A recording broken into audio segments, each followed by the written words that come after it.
আল্লাহুল আলিয়্যিল আযীম। সকল প্রশংসার মালিককে আল্লাহ, সেই মহান রবের প্রশংসা করি যিনি আমাদের মালিক, হায়াতের মালিক, মৃত্যুর মালিক, রিজিকের বন্দোবস্তকারী, আসমান জমিনের সার্বভৌমত্বের অধিকারী, যিনি আরশের উপর সুমহান প্রতিষ্ঠিত, সকল কর্মের বিধায়ক, সকল বিষয়ের পরিচালক। সেই মহান রবের প্রশংসা করি যিনি তাঁর দেওয়া হেদায়েতের বাণী আল কোরআনের ৮০ নম্বর সূরা সূরাতুল আবাসা এর প্রথম থেকে আজকের এই দর্শে আমাদেরকে বসার তৌফিক দান করেছেন। সেজন্য রব্বুল আলামিনের প্রশংসা করে অন্তরের অন্তঃস্থল থেকে কালিমাতুশ শুকরিয়া আদায় করি, বলুন আলহামদুলিল্লাহ। দুরূদ ও সালাম বিশ্বনবী, মানবতার আলোর দিশারি, রাহমাতাল লিল আলামিন, যার পরবর্তীতে আর কোনো নবীর আগমন নেই, সে নবীর উপর দুরূদ ও সালাম পড়ি, বলুন সাল্লাল্লাহু আলা নবিয়্যিল উম্মি ওয়া আলিহি ওয়া সাল্লাম। এই সূরার নাম হচ্ছে সূরাতুল আবাসা। সূরাতু আবাসা। আবাসা শব্দের অর্থ হচ্ছে যে মুখটা একটু মলিন করে মনোযোগ সরিয়ে নেওয়া, ভ্রুকুঞ্চিত করা, কাউকে আপনি এমন একটা মুহূর্তে কামনা না করা যে আপনি একটি কাজে আছেন, ঠিক এই সময় অন্য একটা কাজের একটা লোক আপনার কাছে আসলো, তখন আপনি চিন্তা করলেন যে এই তো এখন না আসলেও পারত, তখন মুখটা মানুষ একটু অন্যরকম করে অন্যদিকে ফিরায়। এই সূরার নাম হচ্ছে সূরাতু আবাসা। আল্লাহ রাব্বুল আলামিন এই সূরার প্রথমেই বলেন আবাসা ওয়া তাওয়াল্লা। সে ভ্রুকুঞ্চিত করে মুখটা ফিরিয়ে নিল, ও তাওয়াল্লা, তার মনোযোগ ফিরিয়ে নিল, বিরক্তি প্রকাশ করলো, মুখটা অন্যদিকে ঘুরিয়ে নিল। সে হচ্ছে কে? সে হচ্ছে রাসূলুল্লাহ সাল্লাল্লাহু আলাইহি ওয়াসাল্লাম। রাসূলুল্লাহ সাল্লাল্লাহু আলাইহি ওয়াসাল্লাম কোনো এক সময় একটি দাওয়াতি মিশন নিয়ে মক্কার কয়েকজন নেতৃস্থানীয় লোককে টার্গেট করে দাওয়াত দিলেন। দাওয়াত দেওয়ার সময় তিনি যখন দাওয়াত দিচ্ছিলেন, ঠিক ওই মুহূর্তের মধ্যে একজন সাহাবী ছিল, তিনি ছিলেন অন্ধ। ওনার নাম হচ্ছে আব্দুল্লাহ ইবনে উম্মি মাকতুম। উম্মি মাকতুম রাদিয়াল্লাহু তাআলা আনহু, যখন উনি তো চোখে দেখতেন না, উনি বুঝতেছিলেন না যে আসলে ঘটনা কি। উনি রাসূলের সাউন্ডগুলো পাচ্ছিলেন, যার কারণে উনি রাসূলের কাছে চলে গেলেন, গিয়ে কিছু হেদায়াত, কিছু উপদেশ, কিছু নসিহত কামনা করলেন যে ইয়া রাসূলুল্লাহ, আপনি যদি আমাকে কিছু নসিহত করেন যে আমার এখন বর্তমানে কি অবস্থা, কিভাবে চললে আমার জন্য এটা গুরুত্বপূর্ণ হয় বা আমি এটা খুব ভালো করতে পারি। রাসূলুল্লাহ সাল্লাল্লাহু আলাইহি সাল্লামের ওই সময়কার সিচুয়েশন তো উনি চোখে দেখেন না, যার কারণে উনি পুরোপুরি বুঝতে পারেন নাই। রাসূলুল্লাহ সাল্লাল্লাহু আলাইহি সাল্লাম একটু বিরক্তি প্রকাশ করলেন, একটু বুঝালেন যে পরবর্তীতে তোমার সাথে কথা বলবো, যার কারণে তিনি একটু মুখ ফিরিয়ে নিলেন। তিনি যাদের সাথে কথা বলতেছিলেন তাদের কথাই মনোনিবেশ করলেন। এছাড়াও রাসূলুল্লাহর আরও একটি বৈশিষ্ট্য ছিল, উনি যদি কারোর সাথে কোনো একটা বিষয় নিয়ে কথা বলতেন, কখনো তিনি প্রাসঙ্গিক ওই সময়টা, ওই বিষয়টা কখনো পাল্টাতেন না, যতক্ষণ পর্যন্ত ওই বিষয়টা ক্লিয়ার না হয়, শেষ না হয়। যার কারণে রাসূলুল্লাহ একটু বিরক্তি প্রকাশ করলেন। আল্লাহ রাব্বুল আলামিন বলেন আবাসা ওয়া তাওয়াল্লা। সে মুখ ফিরিয়ে নিল আর সে বিরক্তি প্রকাশ করলো। এটা কি তার জন্য এটা ঠিক আছে কি না? রসুলকে হালকা করে আল্লাহ রাব্বুল আলামিন এটা বুঝাইলেন যে তুমি এটা ঠিক করো নাই। আনজাআহুল আ'মা, যে তোমার কাছে তার কাছে একজন অন্ধ ব্যক্তি এসেছে, সেজন্য সে বিরক্তি প্রকাশ করলো, মুখ ফিরালো। ওমা ইউদরিকা লাআল্লাহু ইয়াযাক্কা, যে অন্ধ লোকটা তার কাছে এসেছিল, তার আশা ছিল যে যাতে রাসূলুল্লাহ এমন কিছু কথা বা এমন তেলাওয়াত তাকে শোনায়, এমন আয়াত তারে বুঝায় যে আয়াত দ্বারা সে নিজে পরিশুদ্ধ হবে। ওই অন্ধ ব্যক্তিটার অন্তর তো আল্লাহ রব্বুল আলামিন জানেন, তাকে তো আল্লাহ ভালো করে চিনেন, যার কারণে আল্লাহ রব্বুল আলামিন বলেন ওই অন্ধ ব্যক্তিতে এসেছে একদম পবিত্র ইচ্ছা নিয়ে পবিত্রতা অর্জন করার জন্য, অথচ রাসূলুল্লাহ সাল্লাল্লাহু আলাইহি ওয়াসাল্লাম তিনি ওই সিচুয়েশনটা বুঝলেন না। আও ইয়াযাক্কারু ফাতানফাআহু যিকরা, কিংবা এমন কোনো উপদেশ গ্রহণ করতে যে উপদেশটা তার জন্য কোনো কল্যাণকর বিষয় হয়। ওই অন্ধ উম্মে মাকতুম রাদিয়াল্লাহু তাআলা আনহু রাসূলুল্লাহর কাছে এসেছেন, তিনি যেন রাসূলুল্লাহ যেন উম্মে মাকতুম রাদিয়াল্লাহু তাআলা আনহুকে কিছু উপদেশ দেন, অথবা তাকে এমন কোনো উপকারী কোনো কথা সমাধান দেন যাতে তিনি উপকার গ্রহণ করতে পারে, উপদেশ গ্রহণ করতে পারে, নিজেকে আত্মশুদ্ধ করতে পারে। আম্মা মান ইস্তাগনা, আল্লাহ রাব্বুল আলামিন বলেন অথচ সে নিজেকে মুখাপেক্ষীহীন, সে আম্মা মান ইস্তাগনা, অথচ যে নিজেকে এইভাবে অর্থাৎ যে কখনো আল্লাহ রাব্বুল আলামিনের আয়াতের প্রতি কোনো ধরনের ভ্রুক্ষেপ করে না, ওই কাফের ব্যক্তিদের সাথে রাসূলুল্লাহ ওই সময় সমাবেশে বসে আছে। আল্লাহ রাব্বুল আলামিন বলেন তোমার কাছে এসেছে ওই অন্ধ ব্যক্তি যার অন্তর পরিশুদ্ধ, সে উপদেশ গ্রহণ করার জন্য, কল্যাণকর জিনিস শোনার জন্য এসেছে, আর তুমি বসে আছো এমন একটি ব্যক্তির সাথে, এমন কয়েকজন ব্যক্তির সাথে যারা মোটেই মুখাপেক্ষী নয় আল্লাহর আয়াতের প্রতি, যারা কোনো ধরনের ভ্রুক্ষেপ করে না। ফাআনতা লাহু তাসাদ্দা, তুমি মনোযোগ আরোপ করছো তার প্রতি, যে ব্যক্তি কোনো ধরনের ভ্রুক্ষেপ করে না, আয়াতের প্রতি বিশ্বাস করে না, আয়াতের প্রতি সম্মান করে না, আল্লাহ রাব্বুল আলামিনের পক্ষ থেকে বিধানের প্রতি তার কোনো ধরনের মনোযোগ নেই। ওমা আলাইকা আল্লা ইয়াযাক্কা, আল্লাহ রাব্বুল আলামিন বলেন ও নবী, ওই ব্যক্তিকে পবিত্র করার দায়িত্ব কিন্তু আমি আপনাকে দেই নাই। যে ব্যক্তি নিজে আল্লাহর বিধানের প্রতি মনোযোগী না হবে, সে তার নিজের ওই অমনোযোগিতার কারণে, তার ওই অবিশ্বাসের কারণে সে নিজে পাকড়া হবে। কারো দায়িত্ব নয় তাকে পবিত্র করা, তাকে মনোযোগ আকৃষ্ট করা। এমন কথা যেটা আমরা অনেক সময় বলি, আমরা মনে করি যে একটা কথা একজন লোককে নিজের মতো করে গোছায়া কোরআন হাদিসের বাইরে যাইলে যাক, আমি আমার মতো করে সাজায় একটা লোককে আকৃষ্ট করব ইসলামের প্রতি। আল্লাহ রাব্বুল আলামিন বলেন এই দায়িত্ব আপনাকে আমি দেই নাই। রাসূল ওই কয়েকজন যারা মোটেই কোরআনের প্রতি, আয়াতের প্রতি, বিধানের প্রতি, আল্লাহ রাব্বুল আলামিনের প্রতি বিশ্বাসী নন, মনোযোগী নন, ওদের পবিত্র করার দায়িত্ব আপনার নয়। ওয়াম্মা মান জাআকা ইয়াসআ, কিন্তু আপনার কাছে এমন একজন ছুটে এসেছে, ওয়াম্মা মান জাআকা ইয়াসআ, এমন এক ব্যক্তি আপনার কাছে ছুটে এসেছে, আপনি জানেন সেই ব্যক্তি সম্পর্কে, ওয়াহুয়া ইয়াখশা, যে তার রবকে ভয় পায়, যে তার রবের বিধানের প্রতি বিশ্বাসী, যে সব সময় মনোযোগ এই দিকে রাখে যাতে আল্লাহ রাব্বুল আলামিন তার প্রতি দয়া করে। এইরকম একজন ব্যক্তি, পবিত্র ব্যক্তি, আত্মশুদ্ধ ব্যক্তি, অন্তর যার সাদা, এইরকম একজন ব্যক্তি আপনার কাছে এসেছে, হোক সে অন্ধ কিন্তু তার মন পরিষ্কার, আমি চিনি তারে। ফাআনতা আনহু তালাহা, অথচ আপনি তার প্রতি কোনো প্রকার মনোযোগী হলেন না, একদম আপনি তার প্রতি খেয়ালই করলেন না, অবজ্ঞা করলেন। কাল্লা, আল্লাহ বলেন না না, এটা ঠিক হয় নাই। কাল্লাম ইন্নাহা তাযকিরা,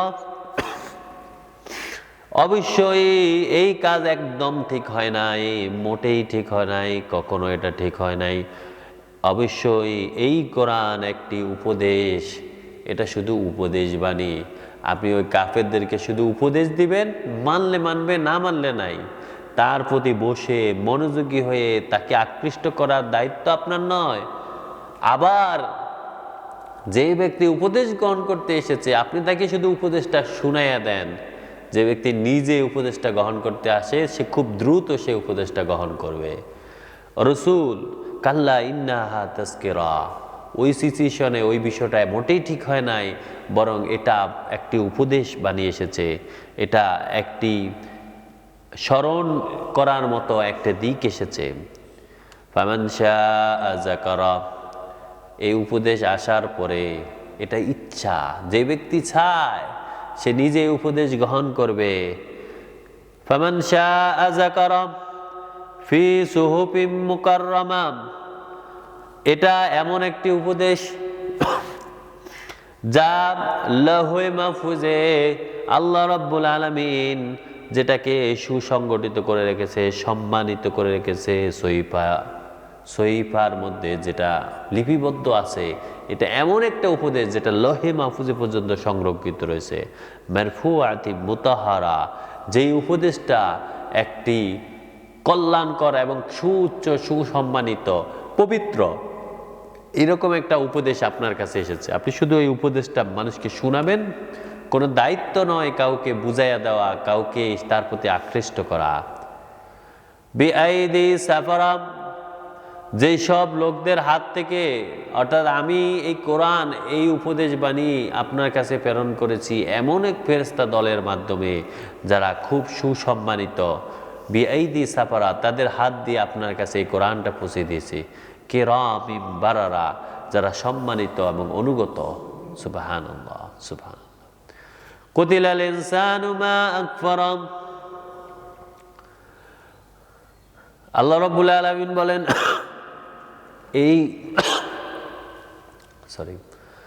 এই উপদেশ আসার পরে যেই সব লোকেরা এই উপদেশ গ্রহণ করেছে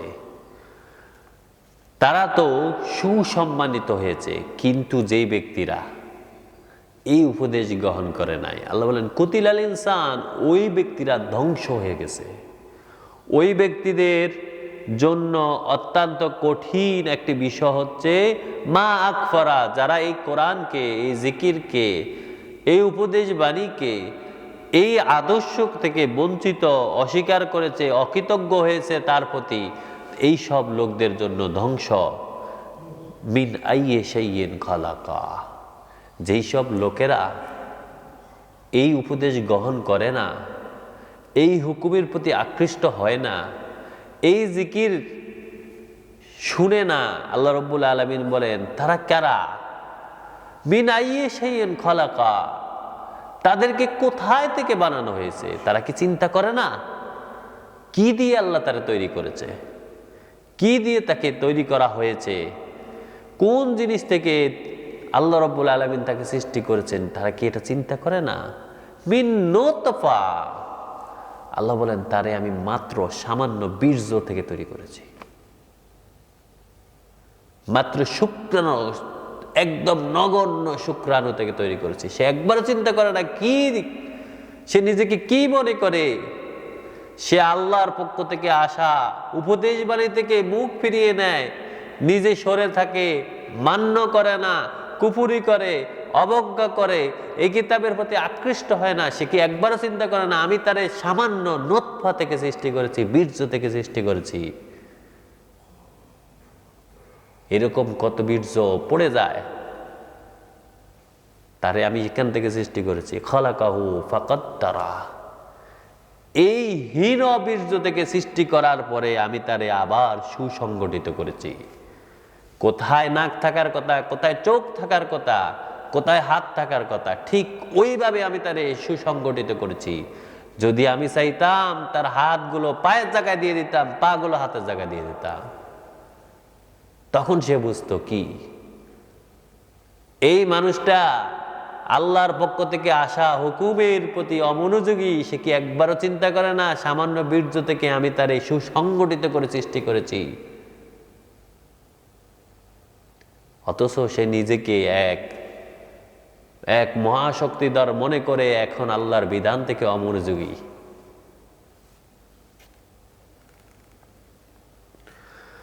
আল্লাহু আকবার। সুম্মা সাবিলা ইয়াসসারা, শুধু তাই নয়, সে যখন মায়ের পেটে ছিল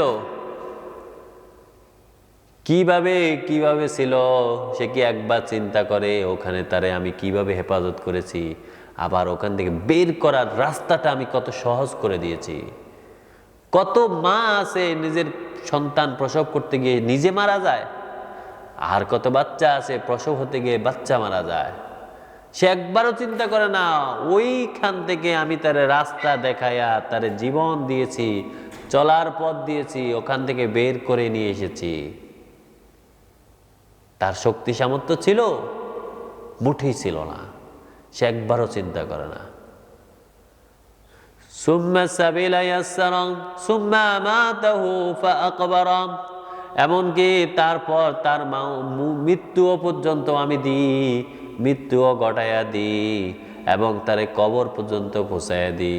এই ব্যক্তি কি চিন্তা করে না ওই মায়ের পেটেই কিন্তু আমি তার মৃত্যু দিতে পারতাম, ভূমিষ্ঠ হওয়ার সাথে সাথে ওই সময় মৃত্যু দিতে পারতাম, যখন সে অন্যের উপর নির্ভর ছিল ওখানেই আমি তারে কাবু করে দিতে পারতাম, কিন্তু আমি তারে সুসংগঠিত করেছি, জীবন দিছি।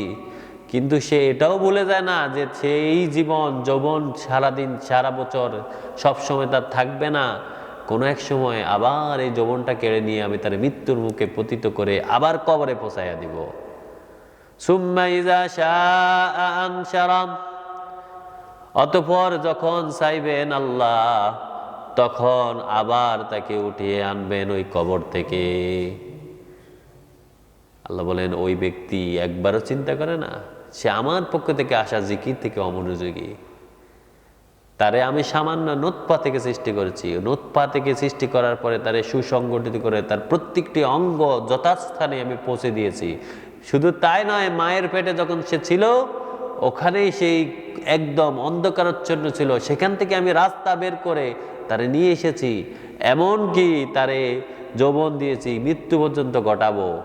এখান থেকে বের করা কি আমার জন্য কঠিন? আবার আমি এখান থেকে বের করে নিয়ে আসবো, ওই মাটি থেকে তাকে আবার নিয়ে আসবো, কবর থেকে বের করে নিয়ে আসবো। কাল্লা লাম্মা ইয়াকদি মা আমারা, আল্লাহ রাব্বুল আলামিন বলেন কাল্লা, কখনো নয়, লাম্মা ইয়াকদি মা আমারা, যে পালন করেনি, তিনি যে নির্দেশ দিয়েছে তাকে দিয়েছেন, যে ব্যক্তি এটা পালন করেনি। ফালিয়ানজুরিল ইনসানু ইলা তাআমিহি, যে ব্যক্তি আল্লাহর এই বিধান থেকে সরে থাকে, সে যেই পালন করে না, সে কি এটা দেখে না যে তার খাবারের দিকে একবার তাকায় না? তাকে ফালিয়ানজুরিল ইনসানু ইলা তাআমিহি, ওই মানুষেরা তাদের খাবারের প্রতি একবার তাকায় না। আন্না সাবাবনাল মাআ সাব্বা, আল্লাহ রাব্বুল আলামিন বলেন আমি এই পানি, প্রচুর পানিগুলো আমি কিভাবে আকাশ থেকে বর্ষণ করি, এটাকে কিভাবে পাহাড় থেকে বের করে নিয়ে এসে কোথায় থেকে আমি কখন তার জন্য নিয়ে আসি, সে কি এগুলোর দিকে তাকায় না? সুম্মা শাকাকনাল আরদা শাক্কা, অতঃপর শক্ত হয়ে এঁটে থাকা জমিন থেকে জমিন পেটে দেই, সে কি একবারও দেখে না এই জমিনগুলো শুকায়া একদম একদম চচুর হয়ে যায়, সেখান থেকে আমি তার জন্য কিভাবে খাবার বের করি। ওই জমিনের যখন পানি পড়ে, সুম্মা শাকাকনাল আরদা শাক্কা ফাআনবাতনা ফিহা হাব্বা, ওই জমিনের মধ্যে আমি শস্য দানা ফলাই, শস্য দানা থেকে আমি তার জন্য উৎপন্ন করি ফসল, ইনাবা ওয়া কদবা, আঙ্গুরের বাগান কিংবা শাক সবজি, কত কিছু না আমি তার জন্য নির্ধারণ করি, খাবার জন্য তার দেই। ওয়াজাইতুন ওয়া নাখলা, জাইতুন এবং খেজুর, তেল, ফল ফলাদি আল্লাহ রাব্বুল আলামিন বলেন এই জমিন থেকে আমি তার জন্য উৎপন্ন করি, সে কি একবারও চিন্তা করে না? ওয়া হাদাইকা গুলবা, আবার কত কত ধরনের বড় বড় বাগান, নিবিড় বাগান, গভীর বাগান আমি তার জন্য তৈরি করেছি। ওয়াফাকিহাতাও ওয়া আব্বা, এবং কত ফল ফলাদি, কত ধরনের তরুলতা আমি তার জন্য তৈরি করেছি, তাকে নির্ধারণ করে দিয়েছে তার খাবারের জন্য, তার রিজিক দিয়েছি, সে কি একবারও চিন্তা করে না? মাতা আল্লাকুম ওয়া লিআনআমিকুম, আমি দুনিয়ার এই সব কিছু তার জন্য উপভোগের জন্য, তার পশু পাখি, তার গৃহপালিত পশুগুলোর জন্য আমি সবগুলো তাকে দান করেছি। ফাইজা জাআতিস সাখা, কিন্তু একদিন তার এই রিজিক আমি বন্ধ করে দেব। ফাইজা জাআতিস সাখা, যেই দিন তার জন্য সেই মহাধনী আসবে, কিয়ামত হয়ে যাবে, পুরো পৃথিবী ধ্বংস হয়ে যাবে, এমন এক কঠিন আওয়াজ আসবে। ইয়াউমা ইয়াফিরুল মারউ মিন আখিহি, ওই দ্বিতীয় সিংহায় যখন ফুদা হবে, প্রত্যেকটা ব্যক্তিকে সে নিজেকে দেখবে যে সে হাসরের ময়দানে চলে এসেছে। আল্লাহ বলেন সেই দিন ইয়াউমা ইয়াফিরুল মারউ মিন আখিহি, প্রত্যেক ব্যক্তি তার নিজের আপন ভাইকে দেখলে পলায়া যাবে। নিজের কর্ম ছাড়া সে আর কারো কর্মের দায়ভার বহন করবে না। যেই বাবা অন্যায়ভাবে বিভিন্ন মানুষের সম্পদ আহরণ করে নিয়ে এনে সন্তানকে মালিক বানিয়ে দিয়েছে,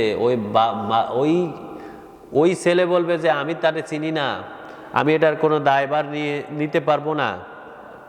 আল্লাহ বলেন সেদিন ইয়াউমা ইয়াফিরুল মারউ মিন আখিহি ওয়া উম্মিহি ওয়া আবি, ওই মা কিংবা বাবা তাদেরকে দেখে সন্তান বলবে যে তাদের দায়ভার আমার নয়, তাদেরকে দেখেই আড়ালে চলে যাবে।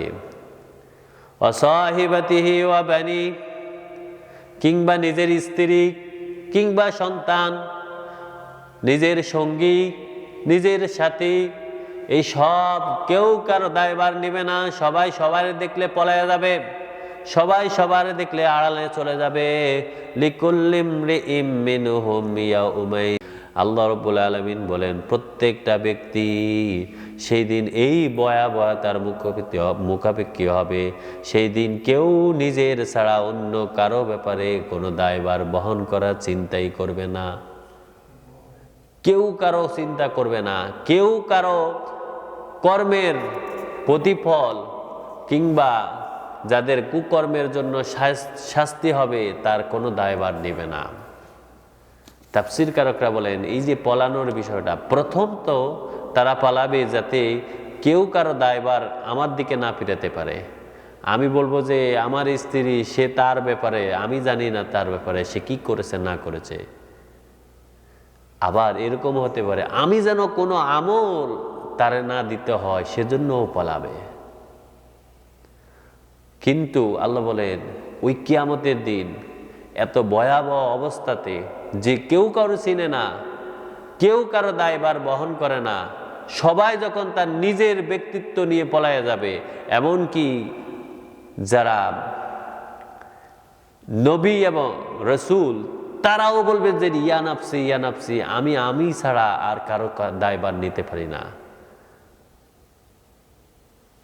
হাদিসে এসেছে যে সেই দিন প্রত্যেকটা ব্যক্তি এমন অবস্থায় আসবে, লিকুল্লি ইমরিইম মিনহুম ইয়াউমাইযিন শা'নু ইউগনি, সবাই থাকবে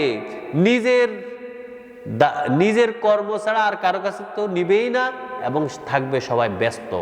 মানে সবাই এমন একটা পেরেশানিতে থাকবে, তার গায়ের কাপড় আছে কিনা সে খবর রাখবে না, সবাই থাকবে কাপড়বিহীন। হযরত আয়েশা রাদিয়াল্লাহু তাআলা আনহা তিনি বলেন, ইয়া রাসূলুল্লাহ, আমরা কি কাপড় ছাড়া উঠবো? কেউ কারো লজ্জাস্থানের দিকে তাকাবে না? আল্লাহ রাব্বুল আলামিন বলেন ওয়ায়ুগনি, সবাই থাকবে ব্যস্ত, কেউ কারো মুখাপেক্ষী নয়, কেউ কারোর দিকে তাকানোর চিন্তাই আসবে না, কোনো ধরনের সুযোগই পাবে না, বা এই ধরনের একটা অবস্থাই হবে না। ওজুহু ইয়াউমাইযিন মুসফিরা, আল্লাহ রাব্বুল আলামিন বলেন কিছু লোক যারা দুনিয়াতে আল্লাহর পক্ষ থেকে আসা জিকিরকে গ্রহণ করেছে, যারা জিকিরের প্রতি মনোযোগী হয়েছে, যারা আল্লাহর সন্তুষ্টির জন্য বারবার জিকিরের প্রতি আসে, কিতাবের প্রতি আসে, হুকুমের প্রতি আসে, যারা নিজেরা ওই হুকুম গ্রহণ করে নিজেকে পরিশুদ্ধ করে, আল্লাহ রাব্বুল আলামিন বলেন এই ব্যক্তিরা কিন্তু ওই পেরেশানিতে থাকবে না। ওজুহু ইয়াউমাইযিন মুসফিরা, ও রাসূল আপনি দেখেন ওই দিন কিছু লোককে দেখতে পাবেন তাদের চেহারাগুলো একদম উজ্জ্বল, কিছু লোক আছে না, দূর থেকে দেখলে বোঝা যাচ্ছে এই লোকটা মনে হয় খুব খুব মানে ভালোভাবে আছে, যার কারণে তার চেহারাগুলো খুব সুন্দর দেখায়। আল্লাহ বলেন এদের ওই হাসরের ময়দানে তাদের চেহারাগুলো এরকম উজ্জ্বল বর্ণ থাকবে, চেহারাগুলো থাকবে একদম পকপকা। দাহিকাতুম মুস্তাবশিরাত, কোনো পেরেশানি তার মধ্যে থাকবে না, সে হাসতে থাকবে, হাস্যোজ্জ্বল হাসতে থাকবে যে আমার জন্য তো আল্লাহ রাব্বুল আলামিন, যেটা আমার আমলনামার ডান হাতে চলে এসেছে, আমি তো আজকে জান্নাতে যাচ্ছি। কোনো পেরেশানি না থাকার কারণে মুখের মধ্যে সবসময় হাসি লেগেই থাকবে। আল্লাহ রাব্বুল আলামিন বলেন দাহিকাতুন, এরা থাকবে হাস্যোজ্জ্বল, মুস্তাবশিরা, এবং থাকবে সুসংবাদ প্রাপ্ত ব্যক্তি। আল্লাহ রাব্বুল আলামিন যেন আমাদেরকে তাদের অন্তর্ভুক্ত করে নেন, আমিন আমিন।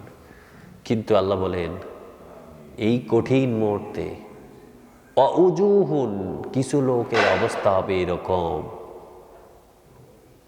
ইয়াউমাইজিন, সেই দিন, আলাইহা গবারা, তার মুখের উপর মলিনতা নেমে আসবে, অন্ধকার হয়ে যাবে তার মুখ, ধূলি ধূসর হয়ে যাবে। তার চেহারাগুলো দেখলেই বোঝা যাবে যে আজকে সে পাপিষ্ঠ হিসাবে আজকে কেন উপস্থিত হয়েছে। সে নিজেই নিজের আমলনামা দেখেই বুঝে ফেলবে যে আজকে আমার জন্য আর কোনো সুযোগ নেই।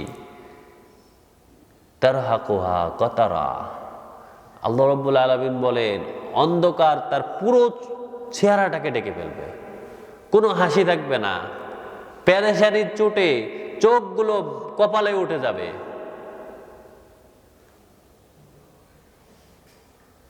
মনে হবে সবাই তার দিকে তাকিয়ে আছে, সে এইরকম লজ্জায় পতিত হবে।